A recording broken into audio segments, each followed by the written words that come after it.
தமிழ்நாட்டுல ஏன் கல்லுக்கு தடை? தமிழ்நாட்டுல எந்த ஆண்டு கல்லுக்கு தடை கொண்டு வரப்பட்டாங்க? தமிழ்நாட்டோட தேசிய மரமா ஏன் பனைமரம் இருக்குது?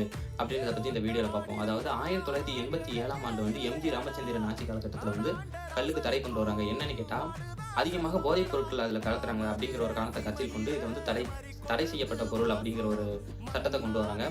அதன் பிறகு அந்த ஆண்டு இறுதியிலேயே அவர் இயற்கை மரணம் அடைகிறார். அதாவது 1987 டிசம்பர் மாதம் அவர் வந்து இயற்கை மரணம் அடைகிறார். அப்படி இருக்கிறப்ப மீதமுள்ள 2½ ஆண்டுக்கு வந்து பிரசிடென்ட் ரூல் வருது. அதாவது குடியரசுத் தலைவர் ஆட்சிக்கு வராங்க.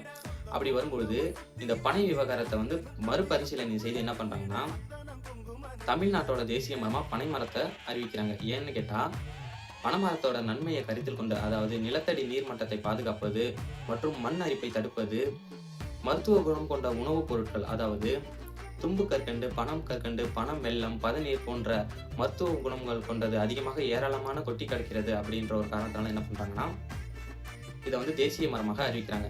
அன்றையிலிருந்து இன்றைக்கு வரையும் தமிழ்நாட்டில் வந்து கல்லுக்கான தடை நீடித்து கொண்டுதான் இருக்கிறது. பல விவசாய அமைப்பினர்களும் இதுக்கு நிறைய போராட்டங்களும் செய்து பார்த்துட்டாங்க. ஆனால் எந்த ஒரு பயனும் இல்லை.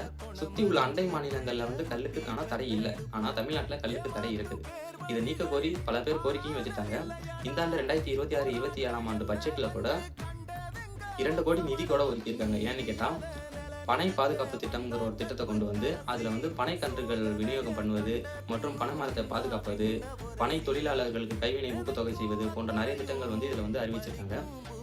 பனை மரத்தில் கல் இறக்குவதற்கு தடை வருமா அப்படின்றத பற்றி, இது நீடிக்குமா அல்லது இதற்கு பூரண விலக்கு கிடைக்குமா அப்படின்றத பற்றி நீங்கள் தான் கமெண்ட்ல சொல்லணும்.